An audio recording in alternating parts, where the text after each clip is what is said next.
looks at the stained glass. Almost nobody notices the stone beneath their feet. Walk into the center of the cathedral. Don't look up, look down. There, beneath your son's feet, is an octagon dot into the floor. Not a circle, not a square, an octagon. The mystery begins there. The hidden axis history tells us this cathedral was built after the Albigensian Crusade, during a period when Toulouse was reasserting itself as a center of learning, commerce, and Christian devotion. Its soaring Gothic vaults and remarkable palm-like columns were engineering marvels designed to create an immense, uninterrupted interior. But if these stones could speak, they might tell another story. Imagine that this black octagon marks the place where heaven and earth briefly touched. In medieval symbolism, the square represented the physical world. 4 directions, 4 seasons, 4 elements. The circle represented eternity. The octagon stood between them. It was transformation made into geometry. Perhaps that is why baptistries across Europe were so often built with 8 sides. It was the shape of becoming. The pillar of light. Now lift your eyes. One enormous column rises from the octagon like the trunk of an ancient tree. From that single pillar, ribs spread across the ceiling in every direction until they'd blossom into an immense canopy of stone. It doesn't feel like a ceiling. It feels like a forest. History celebrates it as one of Gothic architecture's greatest structural achievements. Imagine something more. What if the builders wanted visitors to stand exactly where your son is standing, to become, for just a moment, the trunk of the tree of life? Every rib overhead becomes a branch. Every window becomes omnification to my might. The architecture transforms the visitor into the center of the story, the geometry, hidden in plain sight. Once you begin looking, the entire cathedral reveals its language. The octagon beneath your feet symbolizes transformation.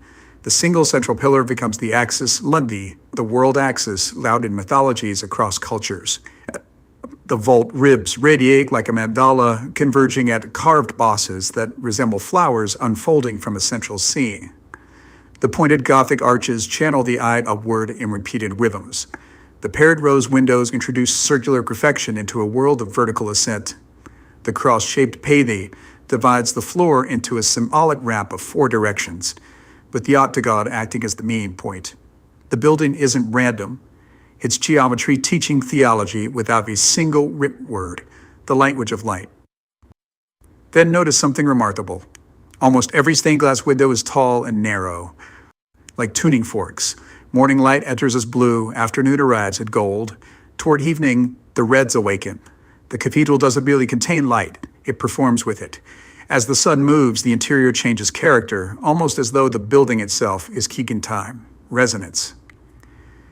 Now imagine a choir beginning a Gregorian chant beneath these vaults. 1 note. No instruments, just a human voice. The sound would climb the central column, spread through the intersecting ribs, and return in overlapping reflections from every direction. Architecturally, this immense volume would produce a long, enveloping reverberation that blends voices into a single field of sound. If translated into cymatic art, the radiating ribs and central octagon evoke the kind of symmetrical scanning wave patterns associated with highly ordered vibration. The resemblance is symbolic rather than a measured acoustic signature, but the visual harmony and the acoustic design reinforce one another beautifully. Look at the walls. You can still see traces of painted symbols. Faded patterns, repetitions, decorative borders. Most visitors barely notice them. Imagine they're the last fragments in a forgotten language, not a language spoken aloud, a language of proportion, a language in which every ratio, every angle, every beam of light conveyed an idea long before most people could read. The cathedral becomes a stone manuscript altar. Then comes the greatest surprise. The altar isn't enclosed. It's open, simple, almost suspended above the light glowing beneath it. Imagine the message. The greatest mysteries are never buried beneath mountains of gold. They rest on the simplest table, waiting. The inner journey.